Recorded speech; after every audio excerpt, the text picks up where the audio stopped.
Dear students and viewers, welcome to our Nusundi online Pashala. I am continue Muhammad Ashraful Kobir, teacher of Chandan Bariase Pilot Girls High School. Dear all viewers, everybody, I think you are fit and fine, and I am also fine. Dear students, I am joined with you with a simple class, so I am very happy. I think everybody ready, so now get it started our main session, that is our class. Today continue listen is English and topic is tag question. You know that the previous class we have discussed about tag question to basic rules of tag question. So I will discuss from here. আজকে আমরা ওইখান থেকে start করতে চাই। tag question is a very important question for 9, 10 and SSC. You know that tag question is the first of grammar part of SSC examination. So everybody know that is very important topic. গত ক্লাসে আমরা আলোচনা করেছিলাম যে tag কোশ্চেনের basic বিষয়গুলো নিয়ে তোমাদের সাথে আলোচনা করেছি। আজকে আরেকটু বিষয় আলোচনা করি। যারা এই করোনার মধ্যে ক্লাস করছো, কষ্ট করে যারা কাজ করছো, তারা অবশ্যই তোমরা your skill is developing day by day, তোমাদের দিন দিন বাড়বে। যারা করবে না তারা কিন্তু ভালো করবে না। সো তাদের জন্য আমি রাখবো তোমরাও ক্লাসগুলি দেখো। দিন দিন ক্লাসের দেখার পরিমাণ কমে যাচ্ছে, তবুও ছোট ছোট ক্লাসগুলো তোমরা দেখো, ধরে রাখো তোমার শিক্ষা জীবনটাকে। ওকে, গেট ইট স্টার্টেড। আমরা এর আগে যে বিষয়গুলো আলোচনা করেছিলাম সেটা হচ্ছে, তোমরা জানো ট্যাগ কোশ্চেনের সাধারণত দুটা পার্ট থাকে। একটা হচ্ছে কি সেন্টেন্স বা মেইন বডি, আর একটা হচ্ছে টেক পার্ট। আবার টেক পার্ট মানে হচ্ছে মেইন বডি বা মেইন সেন্টেন্সটাকে প্রশ্ন জুড়ে দেওয়া বা সেটাকে আরো নিজস্ব করে নেওয়া বা শক্ত করে বলা, সেই অংশটাকে টেক পার্ট বলে। আমি একটা এক্সাম্পল দিয়ে তারপরে আজকের আলোচনা আমি শুরু করব। ফর এক্সাম্পল,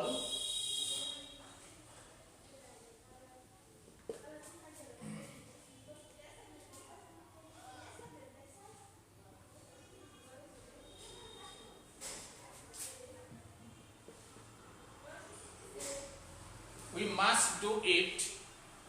আমি একটা এক্সাম্পল লিখলাম এবং এই অংশটাকে এর আগে অবশ্য the previous class I have discuss about that, তবু আমি তোমাকে একটু এই অংশটাকে আমরা বলবো মেইন সেন্টেন্স, আর এই অংশটাকে বলবো ট্যাগ কোশ্চেন বা ট্যাগ পার্ট। তাহলে আমরা সাধারণত জানি যে অক্সিলারি অথবা হেল্পিং ভার্ব যদি থাকে তাহলে আমাদের এখানে কি হবে, মাস্ট এবং সাবজেক্ট উইল। এই অংশটাকে বলা হয় টেক পার্ট, আর এটাকে বলা হয় মেইন সেন্টেন্স।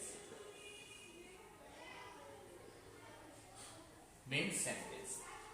এখন আমি আলোচনা করেছিলাম যে মেইন সেন্টেন্স যদি your main sentence, if your main sentence assertive or affirmative, your take question will be negative. Otherwise, if your main sentence is negative, your take part will be positive.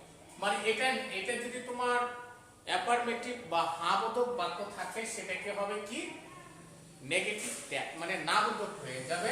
আর এখানে negative হলে সেখানে কি হবে, affirmative হবে। This is the rule. তাহলে আজকে আমরা কিছু আলোচনা করি, সেটা হচ্ছে যে আমাদের এখানে যে অক্সিলারি ভার্বটা, এটাকে কন্ট্রাক্টিভ বলা হয়, বা এটা কিভাবে আমরা নেগেটিভ হয় তোমরা জানো। তবু একটা লিস্ট আমি তোমাদেরকে দিচ্ছি, তোমরা একটু লক্ষ্য করলে তোমাদেরকে আর একটু ফ্রি হয়ে যাবে। যেরকম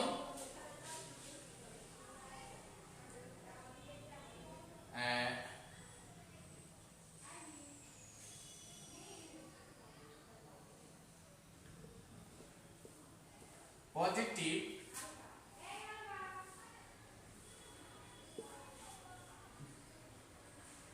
নেগেটিভ,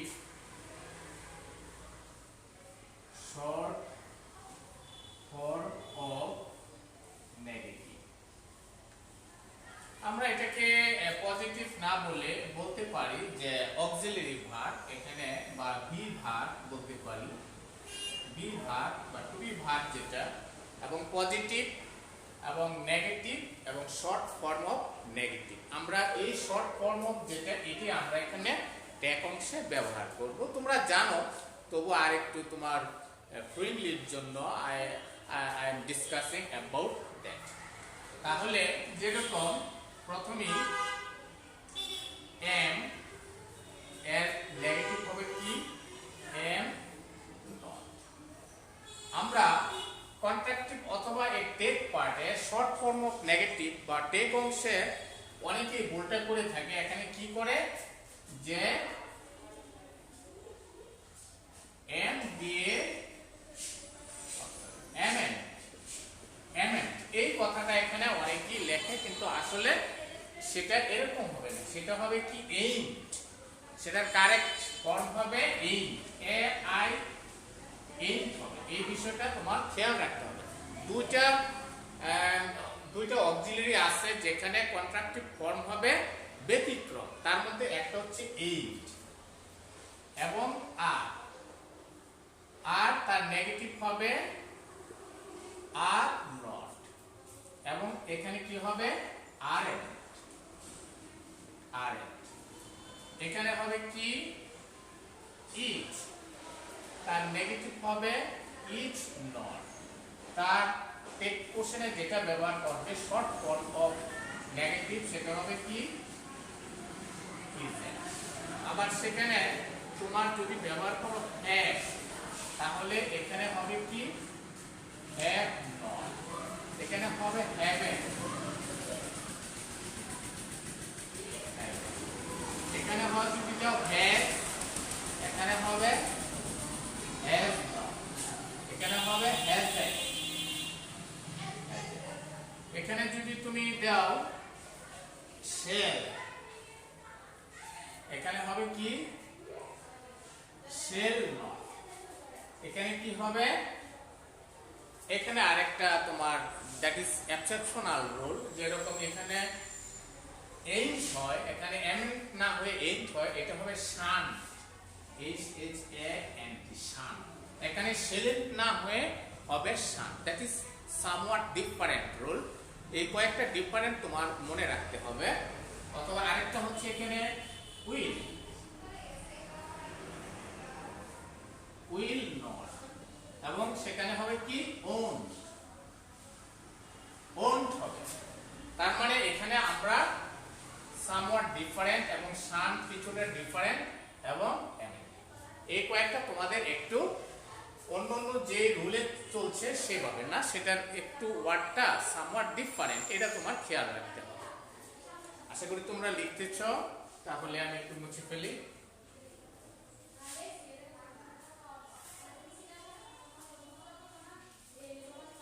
তারপরে আমরা লিখতে পারি, রয়ে গেছে হ্যাড। তাহলে নেগেটিভ হবে হ্যাড নট, এটা হবে হ্যাডেন। তারপর ওয়াজ থাকলে ওয়াজ নট, তার শর্ট ফর্ম হবে কন্ট্রাকটিভ হবে ওয়াজন্ট। তারপরে আসো ওয়ার, এখানে হবে কি? ওয়ার নট, এবং এখানে কি হবে? ওয়ার।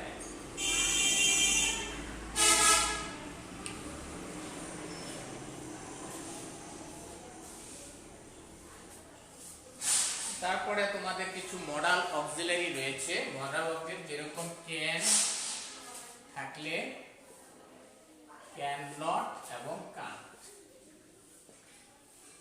তারপরে আসো মাস্ট, যেখানে আমি এক্সাম্পল দিয়েছিলাম।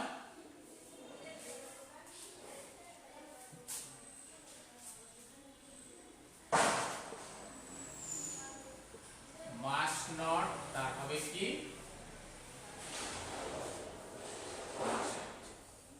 তারপরে আসো এখানে should, should should not, should not এবং শুডেন্ট, শুডেন্ট। এইভাবে তোমার আর রয়েছে could, could not, couldn't, May, may not, হ্যাঁ মেইন্ট, তারপরে উড, উড নট, উডেন্ট ইত্যাদি। তোমার যে তোমার অক্সিলারি যেগুলো রয়েছে প্রত্যেকটা তার কন্ট্রাক্টিভ ফর্ম অথবা সেই এই অংশটাকে আমরা টেক পার্টে ব্যবহার করব। সাধারণত এগুলো বেসিক রুল তোমাদের জানার কথা, তবুও I have share with you, just তোমাদের সাথে একটু শেয়ার করো।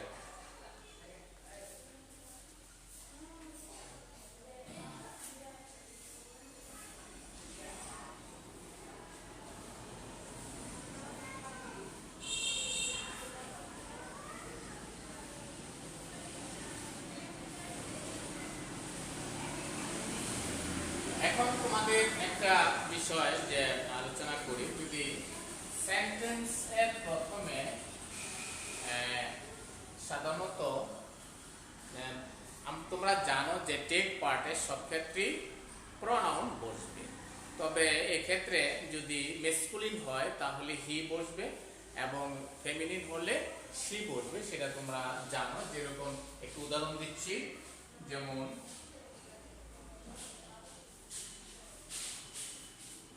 Salma has no pen. তাহলে আমরা এখানে কি করলাম, সালমা হচ্ছে তোমার কি নাউন এবং এখানে রয়েছে be verb, to be verb. তাহলে যেহেতু টু বি ভার্ব রয়ে গেছে, তাহলে আমরা কি করব, এটা যেহেতু অ্যাফার্মেটিভ তার টেক পার্টে কি হবে, নেগেটিভ হবে। তাহলে হ্যাজ এন্ড, এই যে এখানে সালমা যে সে তোমার কি মেসকুলিন বা তোমার স্ত্রীবাচক বোঝায়, এই ক্ষেত্রে আমরা তার প্রনাউন সি ব্যবহার করব। তোমরা এটা জানো, তবু তোমাদের সাথে শেয়ার করছি।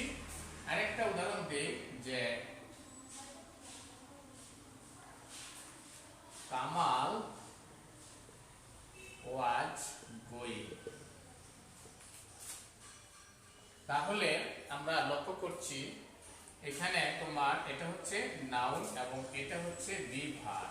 তাহলে বি ভার্বটা যদি আমি এখানে নিয়ে আসি, তাহলে ওয়াজেন্ট এবং কামাল যেহেতু তোমার মেসকুলিন আর এটা হচ্ছে ফেমিনিন, সরি এটা স্ত্রীবাচক, পুরুষবাচক, তার প্রনাউন যেহেতু বসবে, তাহলে কামাল এর প্রনাউন আমরা সাধারণত কি ব্যবহার করব, হি।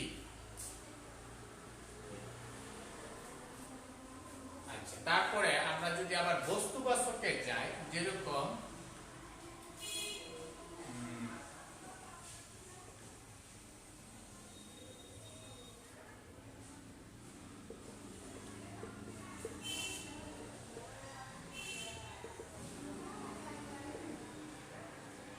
Computer is very important.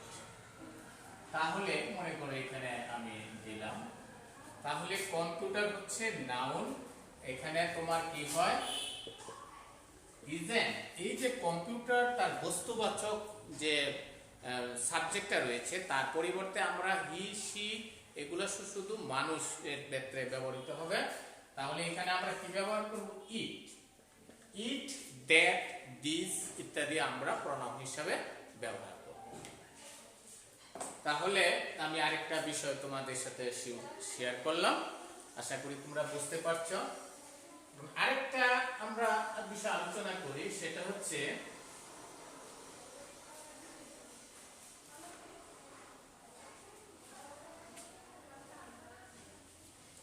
আমরা সাধারণত যে বিষয়গুলো আলোচনা করছি সেটা হচ্ছে যে অক্সিলারি ভার্ব দুই ধরনের থাকতে পারে বা মডাল অক্সিলারি সহ। সেই ক্ষেত্রে আমরা কি বিষয়গুলো সেটা তোমাদের সাথে আলোচনা করছি। এখন যদি অক্সিলারি ভার্ব না থাকে বা সাহায্যকারী ভার্ব না থাকলে কি করব একটু লক্ষ্য করি এখানে যে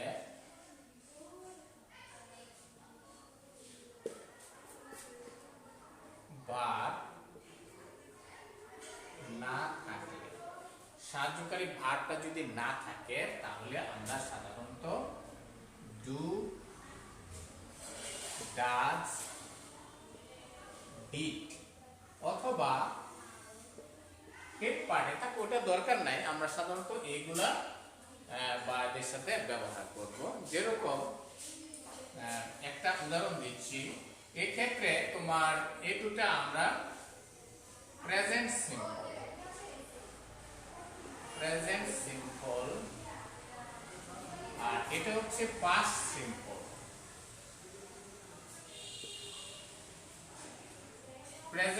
প্রেজেন্ট সিম্পল বা বেস ফর্মে আমরা সেন্টেন্স যেগুলো আছে প্রেজেন্ট টেন্সে আমরা ডু অথবা ডাজ ব্যবহার করব, আর পাস্ট সিম্পলে আমরা সাধারণত এই তোমার ডিড ব্যবহার করব। উদাহরণ দিচ্ছি, এক নাম্বার হচ্ছে যে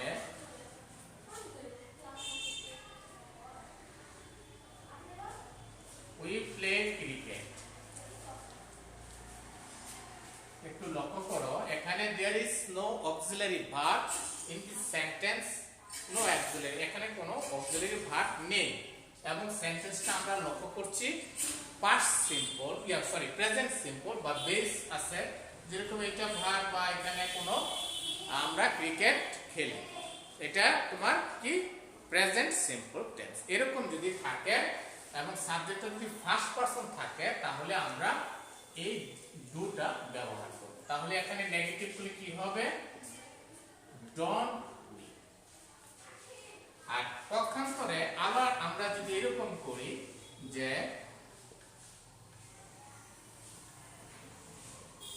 হি কামস হিয়ার, তাহলে এখানে this is also present simple tense, এটাও তোমার প্রেজেন্ট টেন্স সিম্পল টেন্স। তাহলে যেহেতু এখানে তোমার থার্ড পারসন রয়ে গেছে এবং ইএস আছে, সাবজেক্টটা থার্ড পারসন, তাহলে আমরা এখানে ডাজেন্ট ব্যবহার করব। ডাজেন্ট এবং এইখানে তোমার সাবজেক্টটা কি হবে হি, ডাজেন্ট হি। আর এটার জন্য আমরা ডিড কখন ব্যবহার করব, 3 নাম্বার একটা উদাহরণ নিয়েছি যে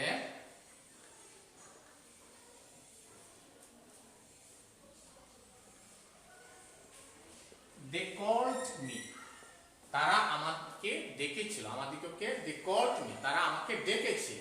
অবশ্যই যেহেতু অতীতকাল তাহলে অবশ্যই সেটা কি হবে পাস্ট সিম্পল টেন্স। আর এই ক্ষেত্রে আমি বলছিলাম ডিড ব্যবহার করব, তাহলে এখানে কি হবে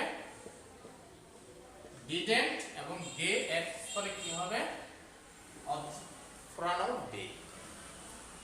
তো ডিয়ার স্টুডেন্টস, আসলে বড় কোনো ভিডিও করতে নেই, কারণ তোমরা এমনিতেই দিন দিন দেখার প্রবণতাটা কমে যাচ্ছে। তো ছোট ছোট ভিডিও করব, এ থেকে তোমরা অবশ্যই চেষ্টা করবে শেখার জন্য, শেয়ার করবে, থাকবে আমাদের সাথে। তোমরা থাকলে আমাদেরও ভালো লাগে। তো I am going to close my class. Good bye to all.